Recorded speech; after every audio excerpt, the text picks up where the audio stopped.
ensayos, Montaigne escribe: si alguien enseñara a los hombres a morir, les enseñaría a vivir. Pero no nos anticipemos. Baste decir por ahora que si aprendiéramos la caducidad de todo, eso nos permitiría celebrar su duración. Podríamos aprender también que todo está muriendo todo el tiempo y que por tanto ese todo es eterno. Os damos la bienvenida a Podcast del Colegio de Médicos de Cádiz en esta serie que promueve el grupo de Medicina y Final de la Vida. Presentamos a continuación una aproximación, una de tantas posibles, a la novela La muerte de Iván Ilich, en la que León Tolstoy despliega un completo manual de actitudes ante el final de la vida.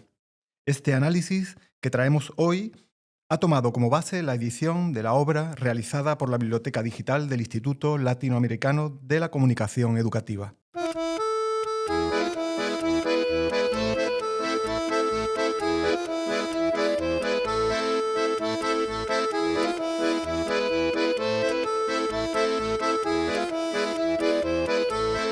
El año 1886 alumbró un clásico de la literatura y al mismo tiempo un clásico médico como es La muerte de Iván Ilich. En una de las plataformas de venta por Internet presentan La muerte de Iván Ilich como lectura rápida pero sufrida. Y este calificativo de sufrida daría pie a renombrar esta obra como El dolor de Iván Ilich, pues su muerte es anunciada en las primeras líneas, mientras que el sufrimiento y, en los momentos lúcidos y finales, la reflexión y la aproximación a la comprensión por parte de Iván Ilich son su motor. Su dolor es físico, pero le consumirá, sobre todo, un dolor moral.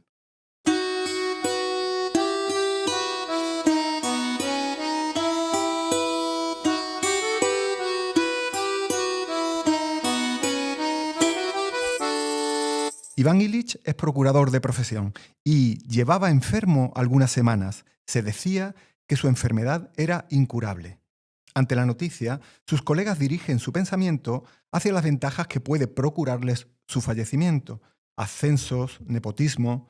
La muerte de Iván Ilich es también un fastidio, un inconveniente, casi un acto contra su rutina confortable, una indeseable alteración en sus vidas. ¿Es oportuno mantener o se hace necesario cancelar una partida de cartas ya programada? Su muerte también genera las odiosas obligaciones y trámites consecuentes. ¿Qué enfermedad lleva a Iván Ilich a la muerte?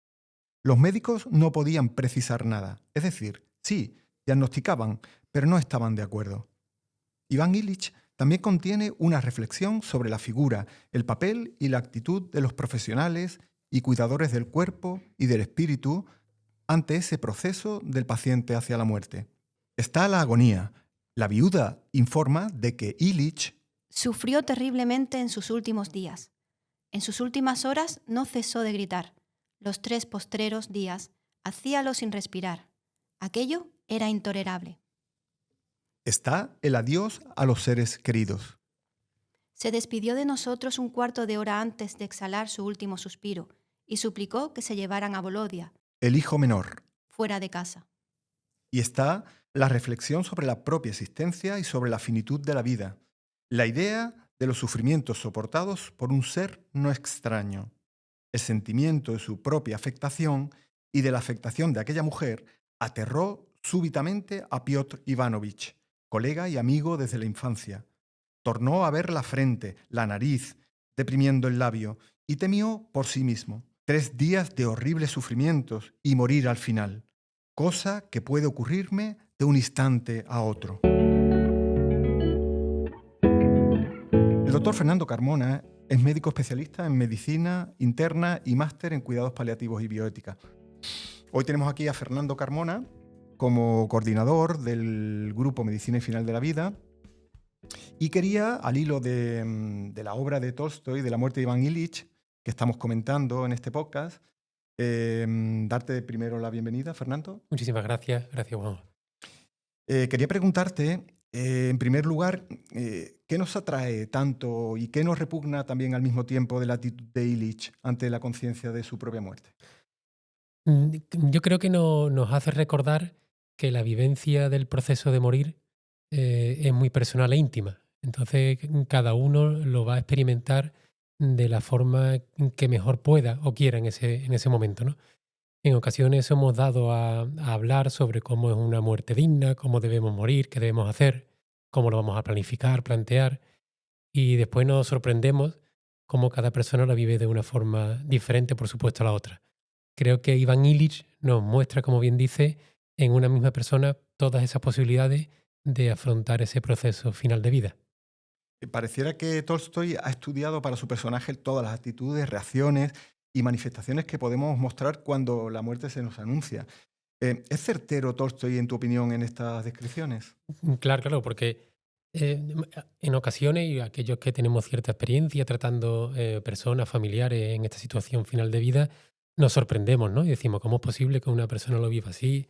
¿Cómo es posible estas reacciones? Algunas que son un poco excesivas, otros que entran en el mutismo, pero es que efectivamente cada uno tiene una forma de expresarlo. Y como decía, pues Tolstoy parece que recoge todas esas perspectivas y la presenta en esta persona, en Iván Illich, y creo que hace bien porque de esta forma todos nos podemos ver representados en este personaje. ¿Y qué resuena para ti al final de Iván Illich, tras la muerte del personaje? Pues que de una forma o de otra ese proceso de morir, finalmente, si todos como sociedad, como compañía, como colegio de médicos en el que estamos, acompañamos a la persona en ese momento final y a la familia, todo finalmente puede tener un sentido. Y muertes que pueden parecer dolorosas o con mucho sufrimiento, realmente se pueden reconducir o finalmente se pueden reconducir y que sean serenas y en paz. Bueno, ¿y qué ha cambiado? ¿Qué crees que ha cambiado y qué permanece, como en la obra de Tolstoy, en la forma en que hoy afrontamos el proceso del final de vida? Ciertamente, la sociedad, bueno, y estamos hablando de la sociedad rusa, ¿no? De siglos pasados, ciertamente son circunstancias diferentes. No obstante, lo que sí que perdura es la persona. Y fíjate cómo en épocas diferentes se presentan problemáticas que a día de hoy también existen, como pueden ser la soledad. Sabemos todo que a día de hoy es una de las grandes epidemias que existe en nuestra sociedad, el final de vida y la soledad. El problema de cómo esa familia, cómo ese entorno apoya y ayuda a la persona enferma. Tenemos en la novela, que también entraremos en él, ¿no? En ese personaje que es Grasim, que es probablemente el único que realmente llega a comprender lo que necesita la persona enferma, que es muy importante eso, es lo que necesita la persona enferma, no lo que necesitamos los que estamos alrededor. Entonces, ciertamente, épocas diferentes, situaciones diferentes, pero creo que el hilo conductor y lo que sí que se mantiene es la persona enferma y sufriente. Eso como dato más característico hace que se expresen todas aquellas necesidades y voluntades que tenemos de forma inherente como seres humanos. Bueno, tuya fue la idea y coordinas el grupo de trabajo Medicina Final de la Vida del Colegio Médico de Cádiz, que tiene ya una trayectoria al menos mediana en el tiempo. ¿Cuáles fueron los objetivos? ¿Con qué objetivos se pone en marcha el grupo y para responder a qué necesidades? Ciertamente, el proceso de morir, el final de la vida, crea o presenta muchas incógnitas. Es de lo que estamos más o menos hablando, ¿no?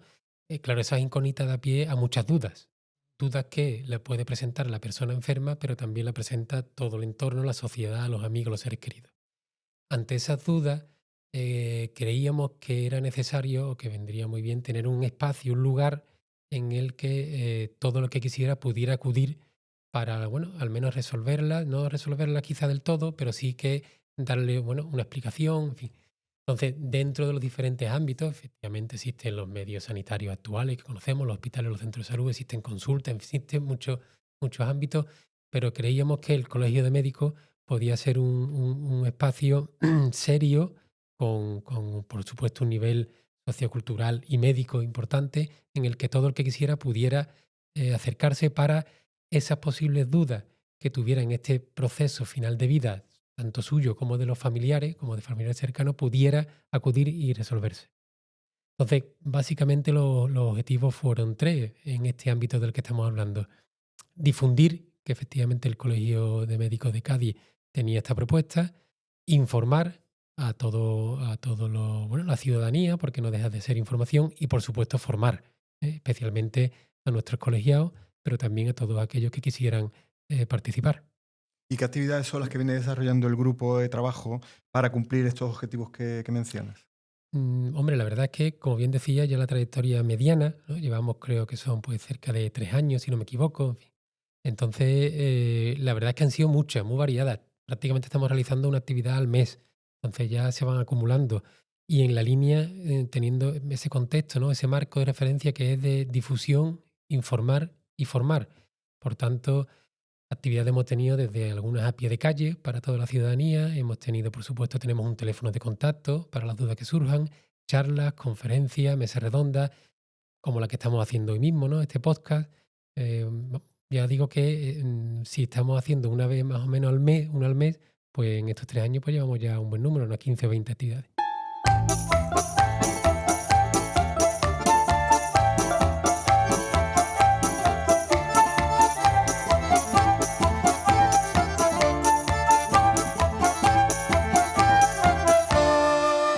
Los deudos actúan como si la muerte fuese una aventura propia de Iván Ilich, solo de Iván Ilich. El comienzo del capítulo 2 reza así.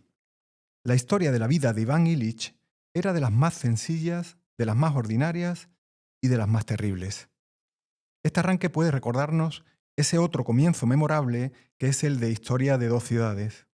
Era el mejor de los tiempos, era el peor de los tiempos, la edad de la sabiduría y también de la locura, la época de las creencias y de la incredulidad, la era de la luz y de las tinieblas, la primavera de la esperanza y el invierno de la desesperación. También nos lleva a rememorar el comienzo que el mismo Tolstói esculpió para Ana Karenina. Todas las familias felices se parecen, pero cada familia desgraciada lo es a su manera.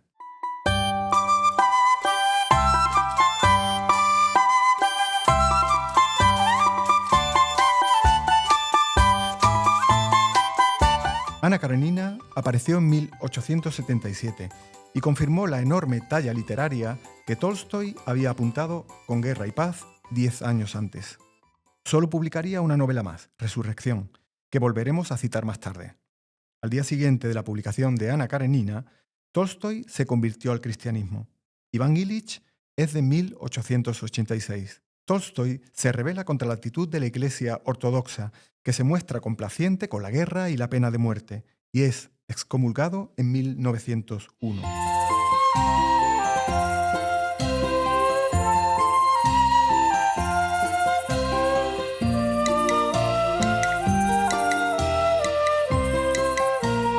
Pero volvamos al dolor de Ilich. El fénix de la familia inteligente, vivaracho, agradable y formal, hábil, alegre, comunicativo, alegre e ingenioso, siempre servicial, correcto y buen muchacho. Llevaba una vida agradable, fácil, alegre, siempre decente y aprobada por la sociedad. De enfermedad no podía calificarse lo que Iván Ilich decía sentir con frecuencia en el lado izquierdo del vientre y un sabor extraño en la boca. Pero ocurrió que aquella sensación desagradable comenzó a aumentar y a causarle no aún el dolor, pero sí pesadez en el vientre y mal humor, que concluyó por turbar su vida fácil y digna. Rabia, escenas y palabras terribles llevan a su esposa a diagnosticarle un estado enfermizo. Todo provenía de su enfermedad. Visita a un médico célebre, comparece en la espera, la gravedad afectada del médico.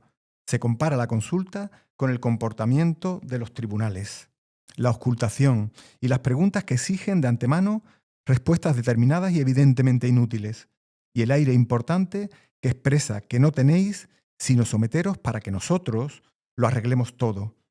Pues nosotros sabemos infaliblemente cómo arreglarlo. De igual modo, en todos los hombres, sean quienes fueren. Esos mismos aires mostraba el médico. ¿Era grave su estado? El médico no dio importancia a tal cuestión. No se trataba de la vida de Iván Ilich. El doctor hizo su resumen con no menor brillantez, lanzando una mirada penetrante y por encima de las lentes hacia donde se hallaba el enfermo. Y aquello desanimó a Iván Ilich, provocando un sentimiento de gran piedad hacia sí mismo y de inmensísimo rencor hacia el médico, tan indiferente ante una cuestión tan grave. Paciente equivale a acusado. Mirada severa del médico y una fría respuesta. Os dije ya lo que me figuro útil y sin inconvenientes. El resto se sabrá gracias al análisis. Frases embrolladas, aprendidas de antemano e intraducibles a un idioma sencillo para el paciente. Tristeza y angustia nuevas para Iván Ilich. Sin escucha tampoco en casa. Tras un segundo análisis, ya le fue imposible hablar con el médico, no pudo llegar hasta él. Los intereses profundos de Iván Ilich eran ya por entonces la enfermedad y la salud. Ante las contrariedades, una disputa doméstica, una mala partida de cartas, notaba cómo subía la fuerza de la enfermedad. Se enfureció contra la desgracia, su rencor agravaba su enfermedad. Todo interrumpía este reposo. Las palabras de los médicos agravaban su situación.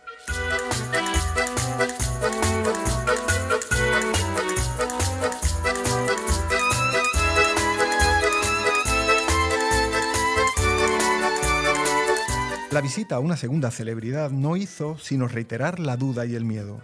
Una tercera redobla sus dudas. Un homeópata, una cura por imágenes religiosas. El dolor le minaba, pero cuantos le rodeaban no querían o no podían comprenderle. La enfermedad de Illich era un fastidio, un disgusto para la familia. Eran, para sus compañeros de trabajo, susceptibilidades. Sufría. Él era causa de tristeza. Sentía que su vida estaba envenenada, de que envenenaba a la de los demás. Un dolor físico y de terror sin un ser que le entendiera, que se apiadase de él. Por fin, reunido con el médico, habló extensamente con éste, analizando anatómicamente y fisiológicamente lo que en él, según el médico, ocurría. Todo lo comprendió. Una cosa muy pequeña, todo irá a pedir de boca, ayudar a la naturaleza tomando regularmente la medicina.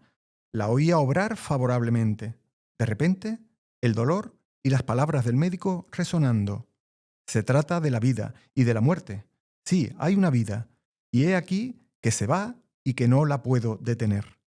Sí, ¿por qué me engaño? ¿Acaso no es evidente para todo el mundo, excepto para mí, que yo me muero? Moriré. ¿Qué ocurrirá entonces? Nada ocurrirá. ¿Dónde estaré entonces cuando no exista? No comprendía aquella idea. Los que le rodean no le compadecen. Su padecimiento les es indiferente. Pero recuerda, ellos pasarán por el mismo trance. Pero él no era como todos, como los demás. No es posible que yo deba morir. De nuevo, cólera y terror, la incomprensión de quienes le rodean. En 1889 se publica Resurrección, la última novela de Tolstói. Pues bien, aquí Illich combate en los últimos momentos de su vida por su propia resurrección moral. En ¿Cuál es mi fe?, Tolstói escribe: Creí y fui salvado. No son palabras vanas, sino fiel expresión de mi alma, repleta antes de desesperación y de espanto ante la vida y la muerte, y ahora apacible y alegre. Es esta la misma aspiración de Iván Illich. La muerte adopta otros nombres, ella o el fin. Algo interior comunica la llegada de la muerte. Trata de concentrarse en alejar esa idea. No le era posible desembarazarse de ella. Y lo que en el caso había de más penoso era que ella le atraía hacia sí. No para que hiciese algo, sino únicamente para que la mirase frente a frente, a los ojos. Ella se mostraba a través de todo. Discutir y enfadarse le hacían bien porque le permitían no pensar en ella. Pero no podía dejar de escucharla. Que la muerte le mirara. Allá donde fuera, con él se retiraba y nada podía hacer contra ella. Siente dolor, angustia. Se pregunta cuándo dejaría de sufrir, cuándo aquello dejaría de ser un fastidio. Recurre al opio, la morfina. Emerge la postración, la decadencia física, la dependencia y la figura del cuidador. En aquella práctica desagradable, Iván Illich halló un consuelo. Provenía este consuelo de hallarse servido por cierto mújic llamado Gerasim. Siempre alegre, le sonreía suavemente. Lo retiene en su compañía, le parece estar mejor.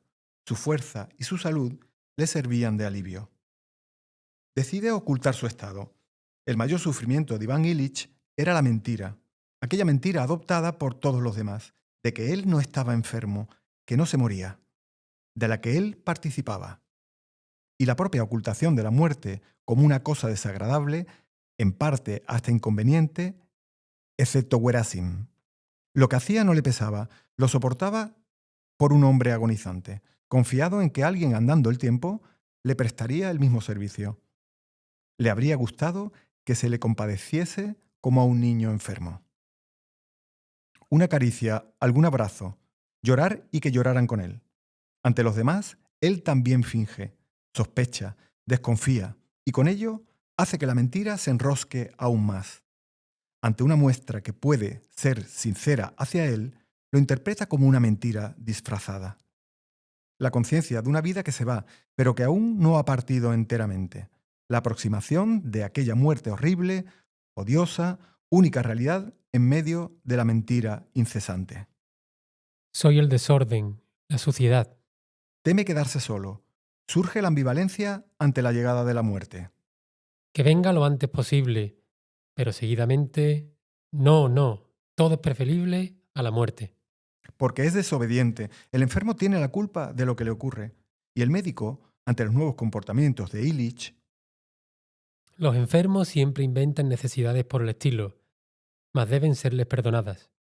los médicos eluden el tema de la muerte con sus graves conversaciones y preguntas y respuestas con aires de importancia. La mirada llena de esperanza con que Iván Illich acompaña al médico es tan conmovedora que Praskovia Feodorovna llora cuando sale del gabinete para entregar al doctor sus honorarios. Se ofende al comparar su estado con cualquier manifestación de alegría o disfrute en los demás. Le preguntan por su estado por preguntar, como una mera convención.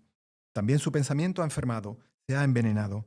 Su propia hija reniega de su enfermedad, de sus sufrimientos, de la muerte, que son obstáculos a su dicha. Temor general a que se rompa la mentira convencional y que la verdad se torne demasiado visible. Incomodidad en presencia del enfermo. Cuando se queda solo, el dolor se queda, pero al menos la mentira ha salido por la puerta con quienes le hacían compañía. Rechazo a los cuidados familiares. Werasim ocupa ahora ese lugar. Llora ante la crueldad y la ausencia de Dios. Clama sin respuesta. Una voz, la del alma, brota de su interior. Está hablando consigo mismo. Un único deseo, volver a vivir su vida agradable antes de enfermar. La voz le requiere a que revise esa vida supuestamente agradable, y cuando la revisita en su recuerdo, la siente como insignificante y fea, salvo en su infancia y en los primeros momentos de su juventud, donde aún había esperanza y amistad. Después, algunos buenos instantes cada vez más esporádicos, menos duraderos e intensos. Mientras él ascendía, su vida descendía. Si la vida es tan horrorosa, ¿por qué se abandona entre sufrimientos? Es tiempo para el balance y la autoconfesión. ¿Cómo he obrado? ¿Es uno culpable de cómo ha sido su vida? El suplicio no es un castigo a la vida que se ha llevado. No responde a nada. Una vida regular y mesurada no garantiza un final acorde a esa vida. No hay mayor soledad que sentirse solo estando en compañía.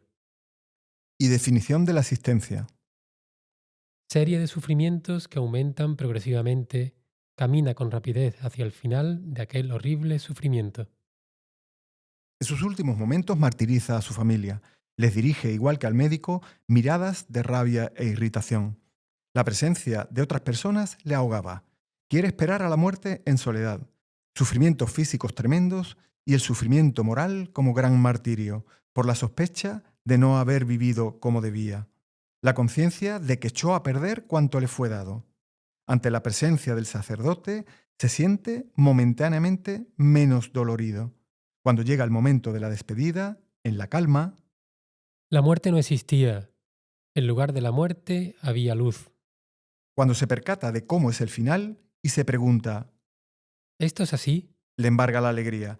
El tiempo no pasa para él y entonces se dice a sí mismo, La muerte ha concluido.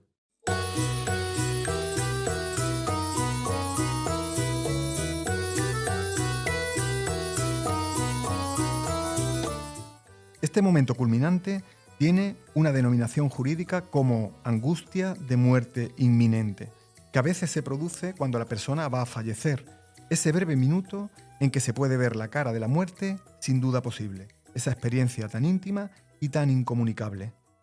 Es probable que Tolstoy viviera personalmente esa angustia de muerte inminente cuando la noche del 27 al 28 de octubre de 1910, con 82 años, abandona a su esposa e hijos y parte de incógnito en un vagón de tren de segunda clase. Desafortunadamente, una enfermedad obligará al gigante de las letras rusas a detenerse en la pequeña estación de Astapovo, un diminuto pueblo perdido en el inmenso imperio ruso. Allí fallece de neumonía. Dostoyevsky, escalador que comparte cumbre literaria con Tolstoy, vivió una variación de la angustia de muerte inminente, en su caso no consumada, cuando en 1849, con 28 años, es condenado a muerte por conspiración terrorista. Ante el pelotón, que ya mantiene en alto los fusiles, llega un emisario del zar que notifica el indulto. El detalle sublime, como lo llama Emmanuel Carrère, es que por azar o puro sadismo, el emisario encargado de leer la carta del indulto era un general tartamudo. Imaginen, pues, ese minuto de angustia.